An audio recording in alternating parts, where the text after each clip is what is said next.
Sir, आपके माध्यम से डिप्टी सीएम साहब से सबसे पहले तो मैं धन्यवाद करूंगा कि पिछली बार मैंने एक क्वेश्चन उठाया था पुल का, आज उसकी प्रशासनिक अनुमति भी दे दी, उसका पैसा भी सैंक्शन होगा, इसलिए आपका धन्यवाद भी करता हूं। और साथ में आपसे एक निवेदन भी करता हूं कि मेरे यहाँ एक छोटे से एरिया में ही 3 टोल लगा रखे हैं। एक तहसील से तहसील तक है, दूसरा जिले से जिले तक है, और तीसरा जो है नेशनल हाईवे का है। नेशनल हाईवे की मैं चर्चा नहीं करना चाहता, मैं तो स्टेट पे जो ये इस तरह से टोल लगा रखे हैं उससे इलाके में रोष है, लोग धरने पे बैठे हुए हैं। और ऐसे ऐसे टैक्स लगा रखे हैं, स्कूल की बसों पे भी, जो कि स्कूल की बसें तो फ्री होती हैं, उस पर भी टैक्स है। कोई गोडा नवाने आ जाए, उन गाड़ियों पे भी टैक्स है। मेरे क्षेत्र के छोटे मोटे कमर्शियल व्हीकल हैं, उन पे भी टैक्स है। तो मैं ये निवेदन करना चाहता हूं, पूरे हरियाणा में केवल 12 टोल है, केवल 12 टोल है, जिसमें से 3 मेरे हल्के में हो गए और 12 भी आपको तहसील से तहसील में है, राज्य मार्ग पे 3 है, इसलिए टोटल ही 12 है। मैं पूछना चाहता हूं डिप्टी सीएम साहब से, केवल 12 ही है क्या हरियाणा में? कोई और कनेक्टिविटी है ही नहीं।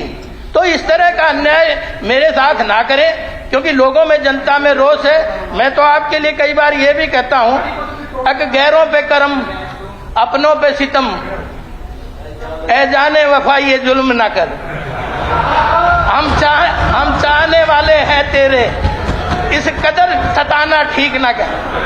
तो इसलिए मैं आपसे निवेदन करना चाहूंगा, अगर मेरे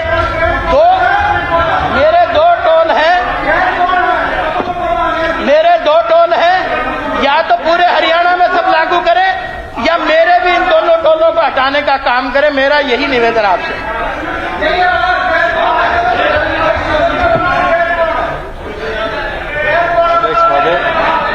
माननीय सदस्य ने जो बात कही, हरियाणा प्रदेश में जो हमारे स्टेट हाईवेज, एमडीआर या जो अदर रोड्स हैं, उनके ऊपर 12 कमर्शियल टोल प्लाजा है। कोई भी प्राइवेट व्हीकल पर पीडब्ल्यूडी के 12 टोलों में टोल कलेक्शन नहीं हो। जो इन्हें बात कही कि स्कूल बसेस तो मुफ्त है, कमर्शियल नंबर प्लेट का कोई भी व्हीकल क्रॉस करेगा तो उनको टैक्स पे करना पड़ता है। और जो इनने बात कही कि मेरी कॉन्स्टिट्यूएंसी में, ये पीछे भी एक डेलीगेशन मेरे से लेकर मिलकर गए थे, हमने उसमें एक टोल प्लाजा, जो टोल प्लाजा 54 है, उसको एग्जामिन कराया। और ये मैं आज अनाउंसमेंट करता हूं कि 1 मार्च से उसको हम बंद कर देंगे, क्योंकि उसके अंदर सरकार को जो वायबिलिटी कमर्शियल व्हीकल की है वो नहीं आ रही, और लोकल लेवल पर वहां पब्लिक को भी उसकी हिंड्रेंस आ रही। बचे हुए जो टोल प्लाजा है उनकी हम समीक्षा करा लेंगे। अगर वहां वायबिलिटी नहीं आती, कमर्शियल एक्टिविटी लिमिटेड है और लोकल रेजिडेंट्स को उसकी दिक्कत आती है, तो जरूर आने वाले भविष्य में उस पर विचार करें। सर, एक मिनट गोभी जी, 1 मिनट। मेरा आपसे यही निवेदन है कि उसका भी आपने देख ही लिया, उसमें 1,41,00,000 के आसपास कलेक्शन इकट्ठी होती है, जबकि इतनी तो सैलरी भी है। और फिर बाकी तो मैं ये कहना चाहता हूं, वही क्यों जरूरी है? राज्य राजमार्ग पे 60 टोल है पूरे हरियाणा में, प्रमुख जिला मार्ग पे केवल 3 टोल है हरियाणा में, अन्य जिला मार्ग पे केवल 2 टोल है हरियाणा में।